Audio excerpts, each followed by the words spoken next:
Hey guys, welcome back to the Dropship podcast. And on today's episode, I'm joined by a longtime friend of the show. He's been on before, Isaac Smith. Isaac's come in today. We're going to have a talk about and chop up what is happening in the e-commerce market at the moment. We're in second quarter right now at the time of recording. And it's been a bit of a crazy up and down year so far. Well, probably a crazy up and down 2 years. And I know there's a lot of questions for our listeners going around about what's happening, what's going on, what should they expect, and what should they be doing in light of that. And Isaac and his business, Summit Ecommerce Advisors, puts together a super awesome report every quarter about what they're seeing from their end. So we're going to dive into that. If you would love to catch up on Isaac's full story, we actually had Isaac on back in episode 26 of the show. You'll find a link to that in the notes here.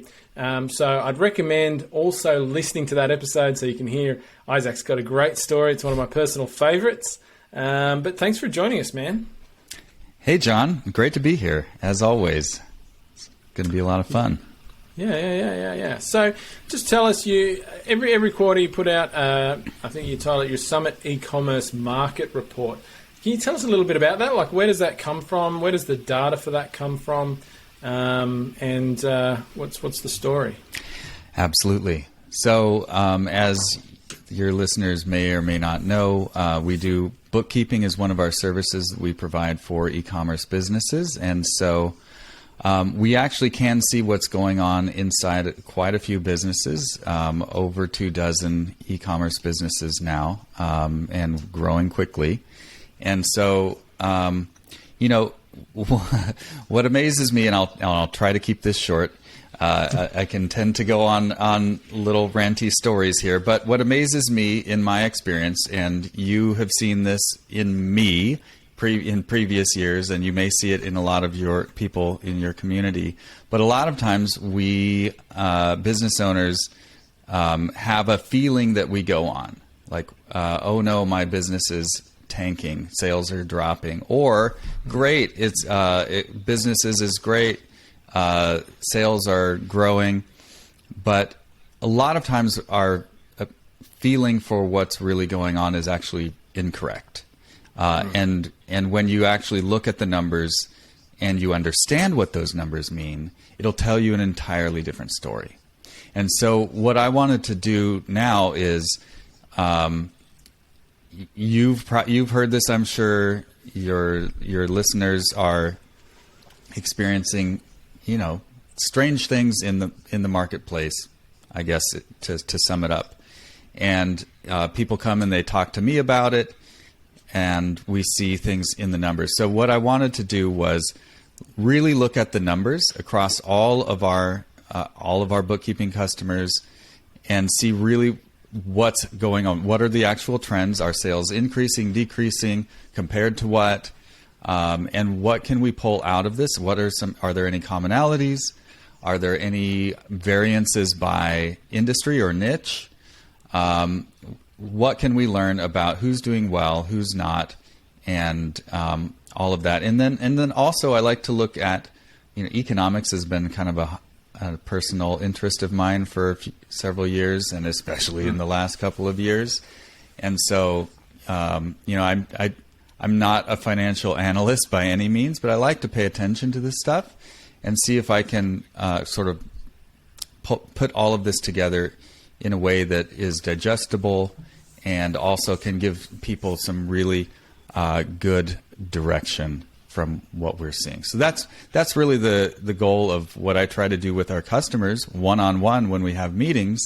But also, actually, the reason I started writing this report was one of our customers, we were talking with him, and he said, this was last year, he said, we were telling him, oh yeah, we're seeing huge declines in sales across the board. Everybody we work with almost, that was like summer last year. And also PPC is increased, the costs are increased, and he was like, guys, could you have just sent me an email, please? Next time, like I would have slept really so much better the last 2 weeks if you'd have just told me it's not just me. So I was like, oh, okay. So this is really the point of this, is to get the information out there to those who are experiencing this in isolation. Yeah, fantastic. And I think there's a lot of, it's funny you mentioned the economic sort of broader economic thing, and I think certainly what we hear a lot over at Dropship Breakthrough, and particularly from people who are thinking about getting started in e-commerce, is like a lot of, obviously there's a lot of noise in the media about what's going on at the moment, inflation and all of these sort of economic conditions and that are changing, and volatility and all of that sort of thing. And I think a lot of people are worried about, like, is it a good time to be in business? Is it a good time to start a business? Like, is it all going to, all going to hell in a handbasket? Mm-hmm. And, the time for doing this is kind of past, or should I wait? Is it the best time to jump in now? Like we're, at the moment anyway, constantly getting those questions. So I'd be interested on your take on that as well, and sort of whether the data you're pulling from businesses that are up and running right now, like, gives any sense of how you would answer those sort of questions.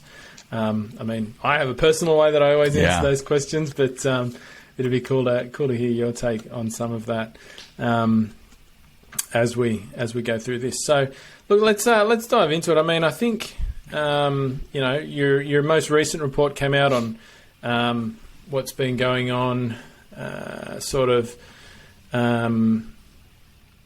in the first quarter. Q1? Yeah, so this is a report I put out a couple of weeks ago reporting on the results for the first quarter. So January through March is what this is all about, with guidance for the coming quarter, now that we're into it. Okay, cool. So what, for you, what were the big takeaways from Q1? Like, what are the headline things that you think people need to be thinking about or aware of? I love this. So as far as the data, the big takeaway is, yes, across the board, sales are down compared to last year, Q1. So across all of the data that we have, that's 70% of our customers are down. And so that doesn't sound good. It's not great. But interestingly, this goes back to understanding your numbers, because depending on how you look at these numbers, they'll tell you an entirely different story. And so that's what I want to emphasize, is you need some perspective when you're looking at this stuff. So I'm just going to scroll through it. I'm going to look at this while I'll have it in front of me while we chat, but just scrolling through the data here. So looking at revenue, Q1 year over year, so comparing January through March of this year to the same time the previous year. Most, on average, businesses are down 20%, and that's 70% of our bookkeeping customers. And the median business is down 46%. So that's a pretty big drop in revenue Q1 year over year. And those who are up, so the remaining 30%, on average. Now, if you're a numbers guy, you'll hear that I said median and now I'm saying average. There is a difference, but just for sanity's and simplicity's sake, those who are up on average are up 52%. So some are growing big time and some are decreasing big time. But here's the thing. This was looking at Q1 year over year. So just those 3 months in isolation compared to the previous year. So that was a pretty big drop for most and a pretty big increase for some. So when we look at, let's look at the trailing 12 months. So, for example, if you're ever going to sell your business, a lot of times they'll want to look at the trailing 12 months of your numbers. The broker will ask for that. The buyer will want to see that. And it's a pretty good way of looking at your business, even just for yourself. So I wanted to see if there was any difference between Q1, just looking at that, and the whole year. So comparing the trailing 12 months to calendar year 2021, So that would, I hope you'd understand what that means.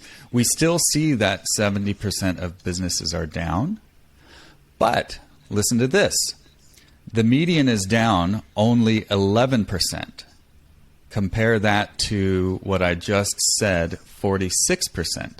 That's a huge difference. It is. And it's much, much, much better.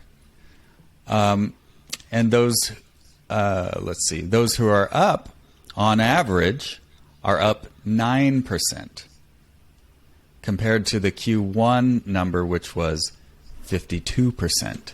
Yep. So this sounds like nerdy mumbo jumbo, and if I were, previous version of me, my eyes would be glazing over like, what the heck are you talking about? This sounds like I'm listening to CNBC or something. But this is meaningful, and my whole goal with everything that I do is try to teach perspective and understanding and context. So let's put some context around this. What does it mean? This is the question. What does it mean that when you're just looking at Q1, comparing it to the previous Q1, numbers are wildly more, erratic or volatile, whatever you'd want to say, than if you're looking at the trailing 12 months. When you're smoothing it out over a whole year, the numbers get smoothed out. And so it's not as extreme as if you were just looking at those numbers. And that's kind of one of my main points is it's not just having your numbers prepared for you. It's also understanding what they mean. Because if I were this business owner, the median business owner that was down 46%, I might panic, right? And I might have anxiety. I might have trouble, in my personal life. I might just be in a bad mood. But if I had an understanding of what these numbers mean and a better way of looking at them, and I saw like, well, I'm down 11%. That's not great, but it's an entirely different story that you're telling yourself, right? So I think that's a way of reducing the panic, reducing the anxiety, living a better life. Because if you have a better understanding of what's going on, one, it's usually not as bad as you think it is, and two, you can take steps to improve if you actually know what's going on. Yep. Yeah, absolutely. And I think particularly that's a great message for people who have been in business in e-commerce for a shorter amount of time, because I think, when you've been in there for a few years and you've got data for like years and years, it gets a lot easier to have that, I think, long-term perspective, which is what you need. But I think a lot of people get stuck into the thinking when they're a bit fresher, a bit newer, that they look really closely at short amounts of time and compare short amounts of time, as you say, and they'll be like, I get people all the time saying to us, my results are way down on last month. What am I doing wrong? What have I got to change? What have I got to do? Because they're taking that really short-term view. And most of the time we tell them, no, just hold steady. You're doing the right thing. You just need a bit more time. You need to look a bit further. It's a marathon, not a sprint, all that sort of stuff. And as you say, most times that does smooth itself out. And when you get people to sort of expand that field of view, the story almost never, sometimes it does, but almost never looks anywhere near as scary as it does when you take that short-term comparison view. So, I think that's a huge takeaway. If you're listening to this and, this is all a fairly new experience for you, looking at sort of financial numbers and comparing them, is always, as much as you can, try to compare or look at longer periods of time. For sure, look at what you did last week and the month before and that sort of thing, but don't make big decisions based on that. Yep, absolutely. And I want to follow on to what you're saying, because later on in the report, that is one of the things that I talk about is, and we'll get into more the broader economics, like you mentioned earlier. I love that. I want to get into it. But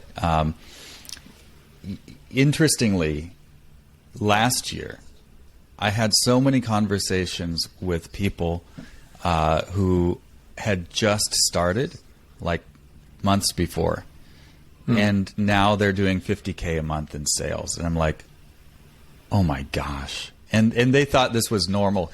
Like I'm not having such a good month this month. And I'm like, when did you start? Oh, 3 months ago. I'm like, are you freaking kidding me? Do you have any idea how many years it took me to get to where you are? It's like, Yeah. I think people should have some appreciation for what fortunate timing they've had. Now, times have changed a bit since I've had those conversations last year. But like you said, those newer people, they have less business understanding, and I can tell this when I'm talking to people, and it's not a knock or an insult in any way. It's just, I know that you're new, and I know that you haven't had these harder lessons that I've had to learn about cash flow and running out of money, or you haven't had to fire 3 people because you did a bad job of recruiting them and managing them. It says those lessons aren't won yet, and so I can tell that when it starts to look less rosy, those people are going to have to step up their game a bit, because they're going to experience challenges that they haven't over time been prepared for. Yeah, right on, for sure. Cool. So what's sales are down in the short term, but not so bad in the long term. What else is the report telling us? Yeah, and let's see. I think we can talk about a little bit about why do we think that sales are down in the Q1 but not over the year. Now this is where we put on our prognostication hat, and none of us are experts on what the world is. But if you think about it, that's why when I was writing this, I went through the timeline of COVID and all of the government, at least here in the U.S., the government responses. They printed a ton of money, and they actually gave it to people directly, which is like, I don't know if it's the first time ever, but it's very, very unusual. And so that had an impact on the economy. And one of my friends, or I guess colleagues in the e-com space, is a guy named I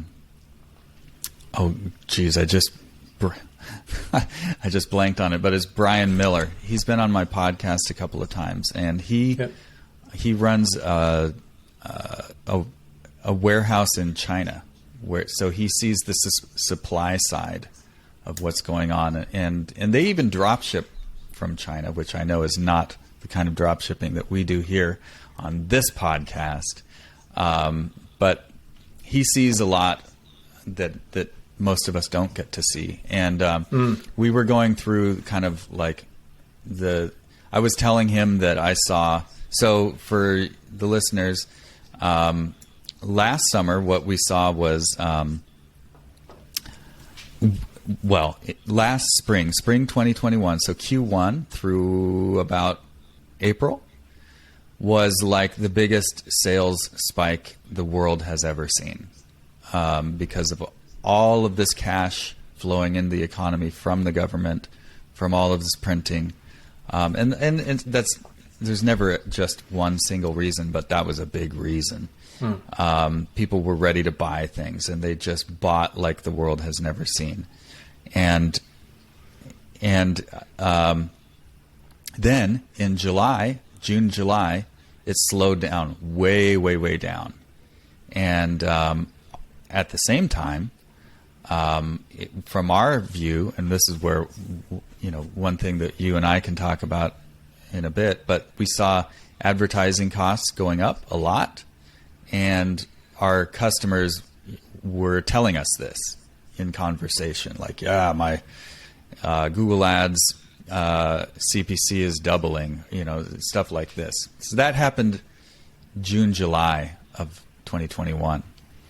So then the rest of the year, most people would say was underperformed what they were expecting. So why could this be happening, right? Well, we can speculate that, I think a big part of it was all that free money. People, like, let's say you're selling something high ticket, maybe like, I don't know, think a barbecue, a grill or something, who knows what. Yep. Something that's a few $1,000s, and you're planning on making this purchase sometime this year, and the government just gave you a $1,200 check. What are you going to do? Like, oh, well, I was going to save up over the next several months and buy this grill, but I guess I can buy it now, right? I think a lot of that happened. So certainly some of the purchases that were made last year in Q1 might not have happened just because somebody gave them free money. But I think a lot of them, and especially the higher ticket purchases, would have been made later on. And they were just pulled forward in time. And so what that means for our high ticket drop shipping people is that you would have had those sales spaced throughout the year maybe a little better, if not for the stimulus check. Maybe not all of the sales, but you would have. But so the point is, it made your year lumpy. So you had this crazy sales in the spring, and then less over time. So then what does that mean for Q1 year over year? So if you're comparing Q1 2021 to Q1 2022, you're comparing something that is maybe this year would be characterized as closer to normal to the biggest quarter the world has ever seen. So I simply think that's not a fair comparison. And so people get started looking at this, oh no, my sales are down. Well, compared to what? So I think that's a bit of perspective that is probably helpful. Yeah, I think that's a good point. And certainly as somebody, I've been doing this for nearly 8 years now. I've been through, quite a few Q1s now. And having those conversations, from me, my automatic response to, oh, Q1 doesn't look good is, yeah, that's Q1. Like, particularly for high ticket stores, that was always the worst time of the year to be making high ticket sales for me. Even back to when I started, January, February was always dead. And as you say, 2021 is an anomaly, really, like a massive anomaly. Yeah. So if you really want to be comparing, if your business is like 12 months old at this point, or maybe 18 months old or something, you don't really have a normal set of data to compare your Q1s, right? If you've got a site that's been open sort of 5 years, go back a bit further and see what Q1 was like in 2019 or 2020. And you'll probably find, as you say, that I don't personally feel that this year, for the stores that I'm involved with, was that significantly different to what we would normally expect in Q1. Probably down a little bit, and these are probably larger stores, which I think you had some interesting observations about the difference between 6 and 7 figure stores. Yeah. In your report. So I'm talking more about 7 figure stores here, but Q1 this year certainly felt fairly normal for me. Yep. Yeah. And that's, like you say, that's exactly what our data shows, is for the larger businesses, 7 figures and above, there's a major difference between what we saw between them and the 6-figure stores. So almost all of what we've been talking about, this variability, is happening in the 6-figure stores. And the 7-figure stores, on average, are only down 2%. 2% is nothing. 2% is flat, if you ask me. Yeah. Yeah, totally.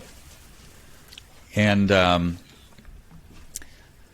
6-figure businesses, on average, I'm switching from median to average. Watch out, folks. They're down 26%. So like that's a really big difference. And there was a lot more noise in the data of all of the six-figure stores. Like all of these metrics that I was looking at, there was much less commonality between them. Whereas the bigger businesses, we saw more evenly distributed or more similar variations between them. And and we saw no difference. By the way, I mentioned like different niches, different industries. There's not one that's up or down. They're all right. Interesting. Yeah, it's across the board sort of thing. Yeah, mm-hmm. Yeah, no, that's interesting because most like six-figure sites as well, like from a data perspective. I mean, a six-figure site, certainly talking in terms of high-ticket dropshipping, a six-figure site's going to be usually between 0 and 2 years, age-wise. Mm-hmm. You know, past 2 years is when people start getting into that. Like, if you look across a cross-section of sites, most people will hit, consistently hit seven figures after their second year, or maybe their third year, or something like that. So, it really doesn't surprise me once again to see that sort of variance in six-figure sites because they just naturally have variance anyway. Mm-hmm. Do you know what I mean? Like, I don't even necessarily... Yep. I mean, certainly, everybody's worrying about the economy and all this and that driving that variation and COVID, and absolutely that plays some role. But you have to remember, like, young sites just have variation month to month, like all the time. And like I've seen so many, I've experienced it myself, our students. Sometimes you just have a month or two that's just crap and then it picks back up again. Like even in normal times, like even pre-COVID, right, when the world was seemingly normal by most of our estimations, that was always a usual part of the journey. Yep. Like particularly in your first 12 months. Like if you've got a site that's 12 months old, you can expect some fairly, like 20% variation. Yeah, totally. Mm-hmm. Or sometimes even more. And then that starts to sort of flatten out. After the second year or so, because all of your, like particularly for people running a high-ticket dropshipping business, all of your marketing is starting to come together at that point. You're sort of solidifying your place in your market. You're becoming the preferred option in a lot of ways, and that's when you really start to get the consistency and that really nice, smooth sort of growth, growth curve upwards. And you don't really have those drops as much. And so that's when you start seeing, I think, as you say, seven-figure sites, you move into that range, you just have much more consistency to your results, I think. Totally. And like you're saying, product market fit is a huge deal. Like it's not easy to get there, but once you are there, then you know what's working. And you can double down on that. Whereas before you get there, it's, you're just experimenting, trying to figure it out. And a lot of what you're doing isn't working. Yep. Yeah. Yep. And that's totally normal. I mean, I think where I was going with that for people, once again, who are having your business and they're feeling fearful, anxious, worried about seeing their results go up and down and attributing that to, factors, like the economy or COVID or whatever. And I think it's good to think about those things, but like a lot of the commentary and things that I see people saying, I think that's just overhyped at this point in time. I don't think we're at the stage where we can definitively say, at least from my perspective anyway, that those things are creating a massive difference for people's e-commerce businesses or the potential to start and grow a healthy e-commerce business at this point. Yeah, so maybe this is where we can start talking about that fun stuff. This is the fun stuff. I think you're right. Like the thing is that the time that we're living through right now is one of uncertainty, just mentally, especially more than anything else. And we are seeing in the different economic metrics there's a lot of volatility.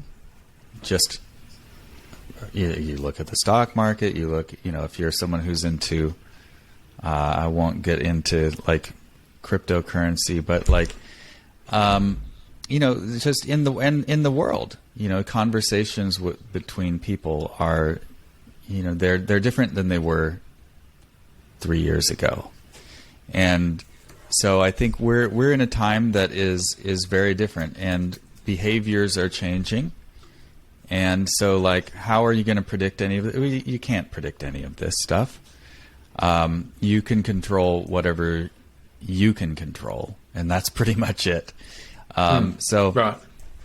The way I like to think of it is, I spend way too much time reading about history and economics and all of that kind of stuff. But I enjoy it because I'm interested. But like, I can't predict the future, and so, what do I do with all of this? Well, I think you're right. We do spend too much time thinking about it and obsessing over the details. However, at the same time, a friend of mine put it to me this way, which I thought was a really good way of saying it. You do need to know where you're standing. Like, is the tide coming in, or is the tide going out? Because what you do if the tide is coming in is entirely different than if the tide is going out. And certainly, like we're saying, we can't predict the future, but we can look at the world around us and make our own conclusions, right or wrong. Yeah, to me, that's really fun, is trying to figure out how all of these pieces fit together. But like you say, we haven't seen a massive sustained impact on e-commerce specifically. So is it a good time to start? Is it not a good time to start?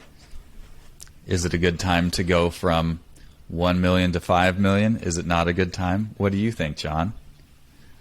Yeah. Oh, it's good. It's a good question. I think, obviously, for me, I think it's always a good time to start. Like, it goes back to that old thing for me. There's never a good time to start, right? And thinking about it in those terms is just going to end up meaning you do nothing. So, yep. So what if the economics aren't as good when it comes to starting a business? Because all you're going to be doing for longer is doing what you're doing right now. Yep. You don't really have anything to lose is kind of my take. Like, you start a business today, maybe it'll grow a little slower because of the economy or whatever's happening economically, or people's purchasing power for the next few years, because, of course, whatever's going on now is temporary. It's not like this is it for the rest of time kind of thing. These things turn around. Yes, maybe it'll be a few years, maybe it'll be less. If we think back to 2008 and the world-ending crisis, like, holy crap, we were selling more in 2000 by the end of 2009 after all the doom and gloom of that. Mm-hmm. Like, e-commerce, businesses I was involved with, you wouldn't have even known it was a problem, honestly. Yeah. Like, less than 12 months later, everything was back to normal, and then it went far past normal in terms of growth, right? And all this money magically appeared again. So, I'm not saying that's what's going to happen this time, but everybody who started a business then was having a massive party, right? And you think of the businesses that were started then that are like the massive ones, that the darlings that everybody loves today, like Airbnb and stuff like that. I was just going to say that. Yeah, Airbnb. So yeah. If you look at the big sexy businesses that you know today, Uber, for example, that were started around that time in what was probably a lot of people would be saying, well, you wouldn't start a business now. The economy's gone to hell in a handbasket, blah, blah, blah. When you start a business, you don't make a lot of money in the beginning anyway. That's not the focus. The focus is getting something up and running and having it there so that when the economy picks up, when people have more purchasing power, like however you want to term that, like, you've got a business that's there. It's good to go. You're already prepared. You're set up. Your marketing's in place. All of that sort of thing, and you're going to be the one that takes advantage of that growth or increase in growth, rather than somebody who waits for the economy to pick up before starting a business. That's not what you want to do. Right. Yeah. So, a big economic downturn might be bad for people, might have negative effects for people who are already in business. But it's a great time to start a business, because starting a business takes some time, right? So get started now, get everything in place so that you're ready to take advantage of any growth that happens, whether it's a year or 2 years or whatever it is irrelevant. But don't be the person who sits there and goes, well, I'm just going to wait and see what happens, right? Yeah. Because if you decide to start when things pick up, you're going to miss that, because things will pick up faster than you can start a business and get it to the point where it's going to make a lot of sales. So when it comes to starting, I'd say, like, if you're thinking of starting, now is actually a fantastic time to start, for sure.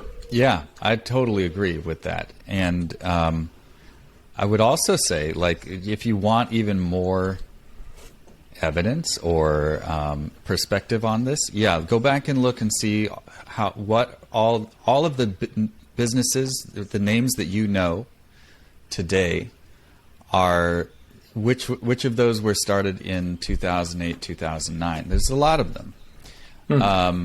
2010, just coming out of that crisis. But also, if you want to do the same exercise, go back and look at what businesses were started in the Great Depression.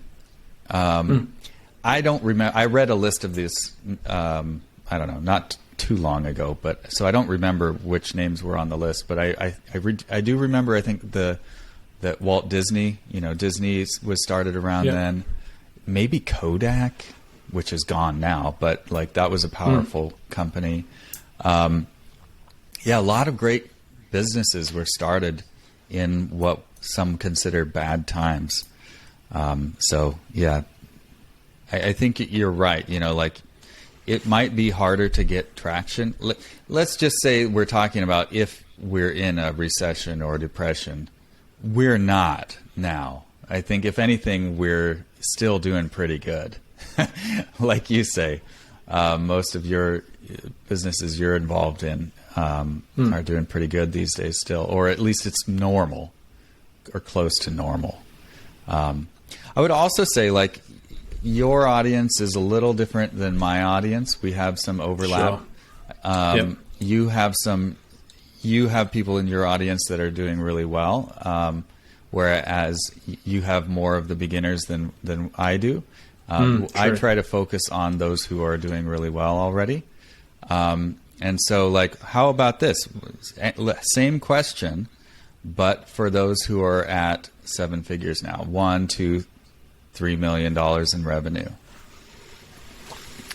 Yeah. What are you recommending for growth for those types of businesses these days? No change? Look, certainly, I think, if we're talking about, high ticket dropshipping businesses, I think for growth, you really want to be doubling down on things like organic traffic, so search engine optimization, partnerships. So I think one of the really strong things to do when available cash might shrink a little bit. So, I mean, if you think about a high-ticket dropshipping business particularly, what's your biggest overhead, right? Aside from purchasing products, which isn't really an overhead, but it's your marketing costs, right? That's it. I mean, maybe if you've got a big team, your employee costs might be up there. But for most high-ticket dropshipping businesses particularly, and other e-commerce businesses are different, but it's going to be your marketing spend, right?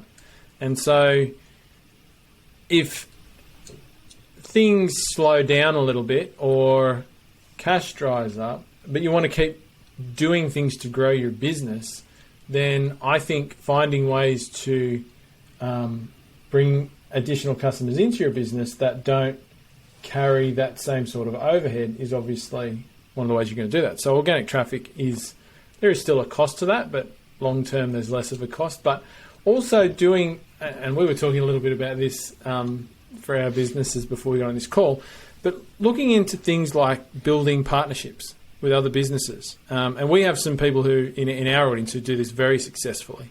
I think it's a good thing to do. Like, businesses working together is a fantastic thing to do when times are tough or tougher, right? Because there are tons of people out there who are relevant to your ideal customer who already have your ideal customer's attention, right? And it doesn't cost you anything at all to start talking to those people and saying, hey, look, things are a bit tougher at the moment.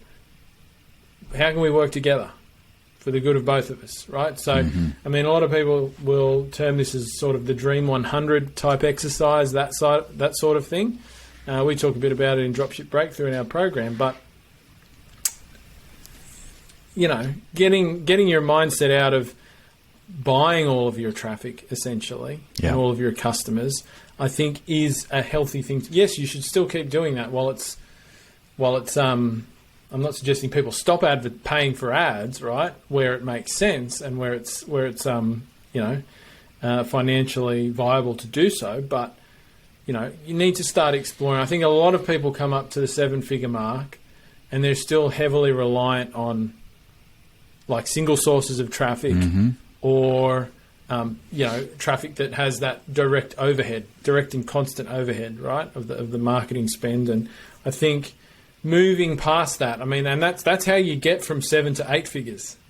You have to keep doing that, but move past it in your mind and realize that there is actually much more customers and traffic out there that you can acquire through marketing activities that don't have that same sort of effect on your bottom line, on your budget. Yeah, I would totally agree with that. In fact, that's a lot of what my message is trying to get out right now is basically that. By the way, I also do want to recognize, you know, as we're talking, you know, we were talking in aggregate numbers saying 7-figure businesses are basically flat. But in my experience, now switching from data to anecdote, people talked, it actually surprised me when I wrote this report, went through all the data. I actually expected the numbers to be worse. I mean, it already sounds kind of bad, but I expected it to be worse because of the conversations I've had over the last 6 to 12 months, and including with 7-figure business owners. But I think, I realized, of course, the people who are doing great don't come asking for advice. And, you can see that everywhere in life. I'm sure you see it in your community. Like you've been in these, I'm going on a bit of a tangent, but I'll come back. Facebook groups where it's just nothing but like complaining and like, why isn't this ever going to work? And all of that. Well, you see these nothing but like questions and frustration. And then people start saying, does this actually work? Well, like, yeah, it's the people who are doing great don't need to ask these questions. But yeah. So a bit of a caveat to what I'm about to say is, yeah, I have had quite a few conversations with 7-figure business owners that are experiencing a dip. And I think a somewhat common version of this is, I was at 3, approaching 4 million 2 years ago. Supply chain issues. It's been hard to sustain that because everything's out of stock. And then, I'm sort of like bumping along at around like 1.5 to 2 million now. I'm kind of satisfied with that, but what can you do? I've had a lot of those kinds of conversations, and so of course I have a lot. To me, I just find that much more interesting than starting the questions and issues starting a business. So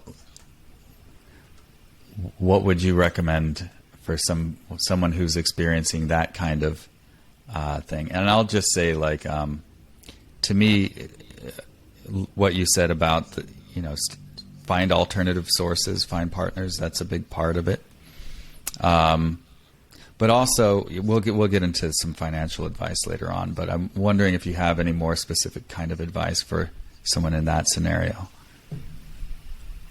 Well, look, I mean,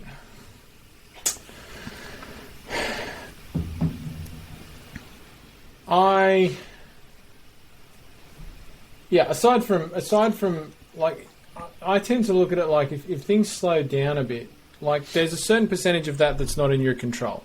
Yeah. Right? So a lot of people that slow down, and including for some of the stuff that I'm doing, was, for example, because of supply chain issues, lack of containers, slowdowns in shipping out of China and things like that. There's nothing I can do about that. Right. I mean, yes, I can try and buy in some stock ahead of time and hold some stock, for example, to lessen the impact of that if I can get my hands on it, which often you can't, even if you want to, right? And so that's out of my control. So, what should you focus on when things are lower, which, as I said, it's always going to be temporary. Like if you've hit $3 or $4 million before, and now you've had a period where you're on around a $2 million run rate, let's say, right? If you've been there before, you can go back there. Yep. Like a lot of people assume that if they go backwards, that their legs have been cut off and they're not going to grow again, right? That's not the case. Like if there's just some external factors happening that have pulled you down a bit, well, those external factors are going to change, right? And so you're going to be able to springboard back up again when they change. But if things are slower, like I just see it as a time to, maybe find areas that you can tighten up to preserve, your profitability and things like that, or improve your profitability, because sometimes making less revenue doesn't mean you make less money in your pocket. Mm-hmm. I mean, I don't need to tell you this, but like that was my story on the last episode. Yeah. I mean, I was looking at numbers for one of my businesses today, and like the revenue last month was lower than some other months, but the profit in terms of what was pulled out of the business was higher, right? And that's just a mix of, we were doing some different things marketing-wise, and we'd pulled back on some of our, direct pay-per-click spend and things like that, and the profitability was actually better, even though those headline numbers, you might look at it and go, oh, wow, that's, do we need to pull that apart? And so, you can do that.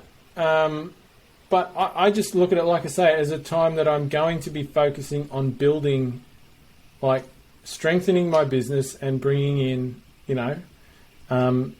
doing things that other people in my market aren't doing, essentially. Mm-hmm. And so if you're high-ticket dropshipping, what's everybody doing? They're paying for ads, they're paying for traffic constantly. Like, get out of that mindset. Yep. And if you're taking, you're less occupied with managing your sales processes and customer service and all of that sort of things dropped because your sales have dropped, well, take that time, take that breather and focus on building things, because that will turn around. And if you can build, two or three other sources of traffic, or you can set up a better email marketing system, or if you can put all of those things together, just for example, I mean, the amount of seven-figure people I know that aren't sending any emails, boggles the mind, right? It absolutely boggles the mind. And what's the reason? I don't have time to do it. I don't have time to do it, right?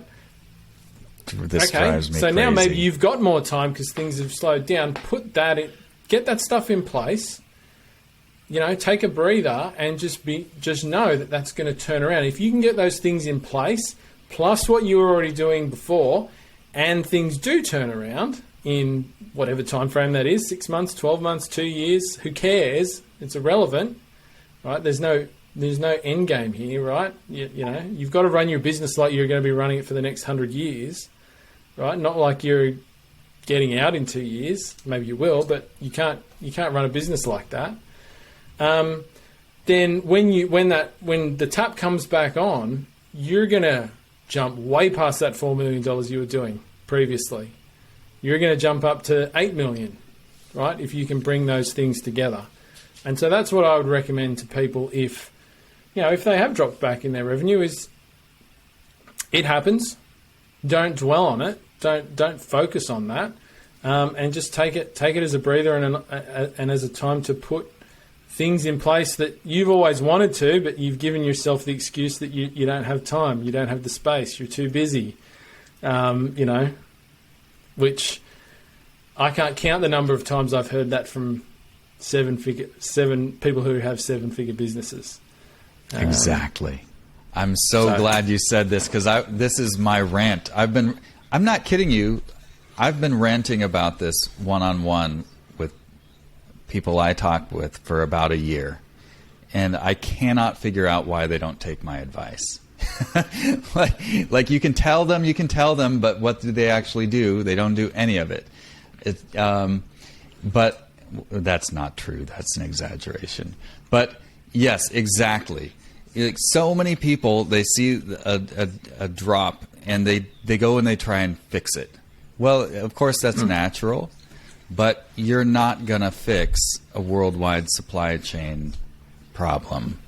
You're just not going to. So spending your time in Google ads or Facebook ads trying to get back to where you were is not going to do it.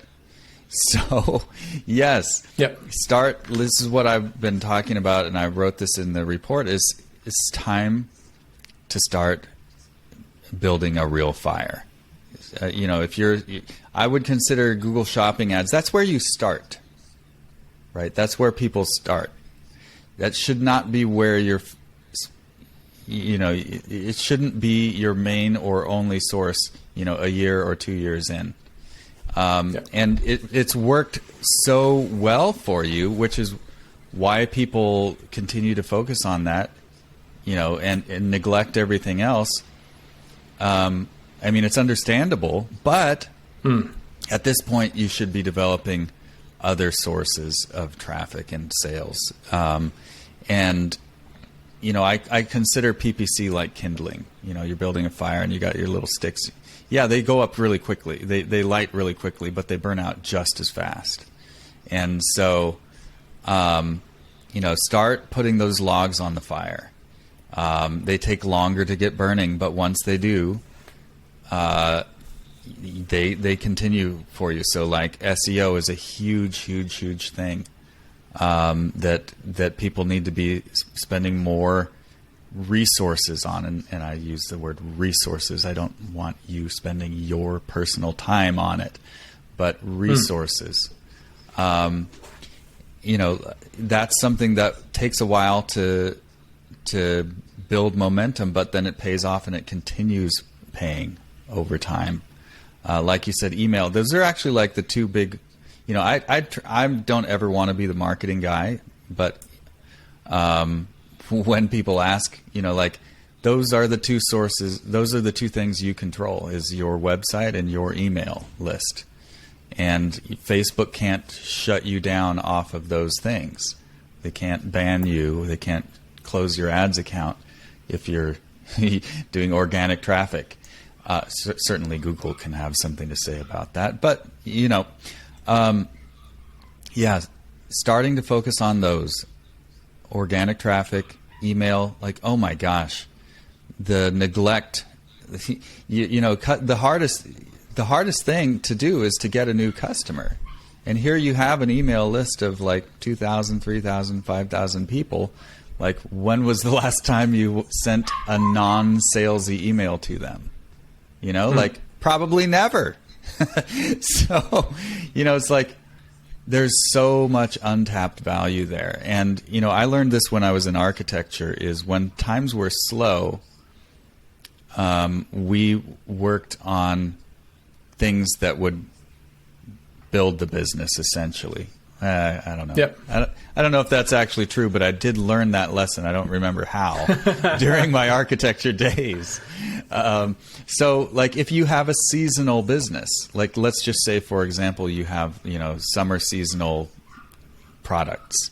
And so spring, summer, fall, you're selling, but winter's dead. Winter, you should be spending time building the business and all those things that you didn't have time to do. Well, you can consider this a winter, Spend that time, those resources, building a sustainable business. That means your team, so that you don't have to be doing all of these things. That means content. SEO is one thing, but it's also brand authority. If you have great content, people trust you. If we're entering a time of a season in the economy where people need more touch points before they're willing to pull the trigger. Guess who they're going to trust? Those who have great content, who they've just seemingly landed on the web page 7 times over the last 2 months. This is all really big, and like you said, this is huge. I think, honestly, economically, we can't predict the future, but I actually think we're in for some rough times this decade. I think it's going to be volatile. So that, I don't mean that Great Depression kind of everything dies. I mean like spikes, ups and downs, money printing euphoria, then like, oh no, it's been too much recession for a couple quarters. I don't know what's going to happen, but I think this is going to last a while. It would be my guess. This sort of what we're experiencing. Anyway, but so a lot of people are going to lose hope. A lot of people are going to give up, quit. That's your competition. Like you said, those who stay in the game are going to have a huge boom afterward. Yep, absolutely. Rant over. And the people who are going to, if people are going to get wiped out here, the people who are going to get wiped out are the people who are just paying for their traffic. Yep. And that's all they're doing. Yep. They'll be the first to go because they have the smallest margins to work with. Right? They have the smallest room to wiggle. That they can't bear any knocks as easily as somebody who has a more developed business. That's more solid. It's got better foundations. Those are going to be the people who can withstand any. And you're right. It might be volatile for years in this decade for sure. I can see that happening too. But the answer is like we said, you can't do anything about that. Right. You've got to work with it. Right. So you've got to say now, if you think that's going to happen too, there's an urgency now for you to start putting the things in place that will enable you to weather that. So, whether that's better supplier relationships, whether that's additional traffic sources, building your team, building solid processes and things like that for your business and systems, finding additional ways that you can make revenue from your customer base. Like, how can you sell to your existing customers more than once? What else can you offer them? Can you partner with somebody who's relevant to your target customer who has digital products that you can sell as well? When you start to think about it, you've got to sometimes just get out of the box of only thinking that all I can sell to people is whatever my primary product is. Start thinking of other ways that you can, use your position in your market and with your customers to help them and also, help your business to grow. What other value can you provide to them? And I think if you take that sort of broader view of if you're somebody who's particularly a 7-figure business in high ticket dropshipping, you're sort of entrenched in your little niche, in your little part of the world. You think of yourself more broadly than just somebody who provides physical products in that space. You're an authority in that space, and you can use that authority. You can spin it into all different types of things. Affiliate relationships, digital products. Literally, there are actually more opportunities there for you to make money, and once again, to provide a more solid base for your business than just focusing on one product type that you can sell to people, and you're only going to sell it to them once because it lasts for a decade or it lasts for a life or something like that, as high ticket products often do. Find those other opportunities to come back to your customers and have other offers for them that aren't that one thing. And that's when things like email marketing as well becomes a bit easier, right? Because a lot of people will say, well, I just sell this one high-ticket product to people and I can't sell that to them again because it's a lifetime purchase. What do I email them about? What are they going to buy from me? Well, it's on you to go out and find those things. They're out there. For everybody, they're out there. Yep. There's, I think, I don't think, in some ways what's going on now is kind of exciting. For me, if it makes people think about these things that we've been talking about at Dropship Breakthrough for a long time. I know my business partner Ben here talks about a lot of these things all the time. If now is the time that makes people sit up and pay a bit more attention to those, I'm kind of excited about that. That's the thing about the tougher times. That's where I think where a lot of the really exciting stuff happens, because people are really forced to scrap for it, to come up with new ideas, new ways of doing things. And that's where a lot of great things that we'll practice for years to come will come from. I love it. Yeah, and I would say, if there's any message that I have is really what you just said there is, I want to stress, I don't want to be a doom and gloomer, because that's not how I see the world. But I do want to stress the urgency that you should begin, if you haven't, to take the steps to put in place what will be a robust, sustainable business. And that's all the things that you just said. And my main message is you need to be the captain of your ship. That's the main thing.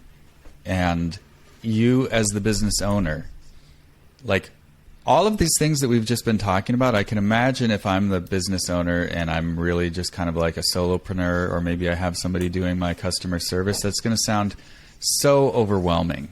Oh gosh, I can't do that. It's like going to a retreat and hearing 10 great speakers. You're like, yes, I'm going to do all these things that these people say. And then my notebook's full of stuff. And then the next year, the thing rolls around and it's like, uh-oh, I've only done one of these, or not even that. And the lesson there is you can't do it all. That's actually a blessing. You can't do it all. You can't. So stop trying. That means you actually have to have a business. And that's what's, to me, is exciting, is it's a forced urgency to build a business, guys. Business. If you want to use the word company, I've started intentionally saying company, because I think people go, oh yeah, I have a business, but it's really just me doing this one thing. I don't consider that. I mean, that's cool if that's what you want, but I'm not excited by that. I'm much more excited about building, air quotes, company of people, excellent people who are doing excellent work. And that includes the marketers. If you're trying to figure out your keywords and writing content and all of that, you're not going to see the iceberg coming, right? You're not. So steer the ship. Maybe it's sunny and the skies are blue, just off to the left a little bit, but you're in the storms, trying to do all of these things frantically. You're just going to miss the whole thing. So steer the ship. That means you got to get serious about building a real business. And that means team. That means real finances. And I guess the one last thing, major tip that I have is this volatility. I think we're all going to experience, months of great sales and months of much worse sales than you're used to. It's just going to seem. I think if I were to try to make a prediction, I think the next few years you're going to have much, if you had a seasonal niche, right, you could usually count on, this seasonal swings up and down. I think it's going to be much less like that. It's going to be much more, it's going to seem random to you. You're going to have random good months and random bad months, maybe a few in a row, and you're like, what is going on here? I really do think this is going to happen that's going to become the normal thing over the next few years, if I were just guessing, right? So how do you not only survive that, but how do you thrive? That's really the question. Is you actually have to think about your finances ahead of time, right? You can't just have a month, 2 negative months because you're paying these costs with very little income. That'll put you out of business. So what you need to do is get very serious about building up buffers. And we do that with Profit First. But if you're not ready to dive into that, or you don't know what it is, like, just create some extra bank accounts and put money in there that you don't touch.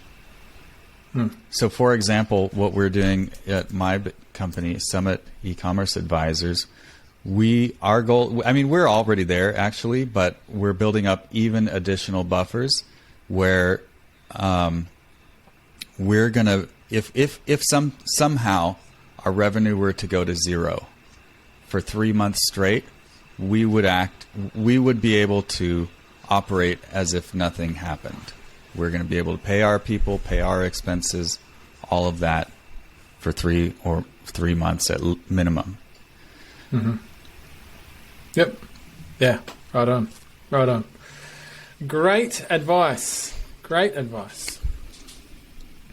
Cool, man. Well, look, this has been a fun conversation. Actually, I've enjoyed that. But you do your market reports every quarter. That's the plan. That's the plan. That's the plan.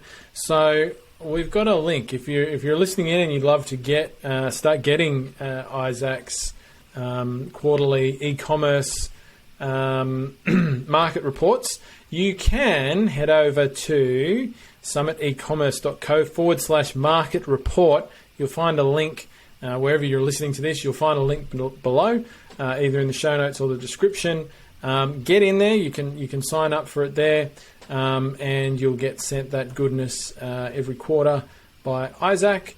But yeah, man. And if you'd like some help with growing your business, managing your books, or anything like that, of course, go and check out Summit Ecommerce Advisors. They've got some great services that they offer for e-commerce business owners there. Isaac, thank you very much once again for being on and sharing your thoughts and your wisdom with us. Hope to do it again soon. Yeah, man. This is so much fun. I love this topic, and it's always fun talking with you. So yeah, thanks for having me on. Awesome.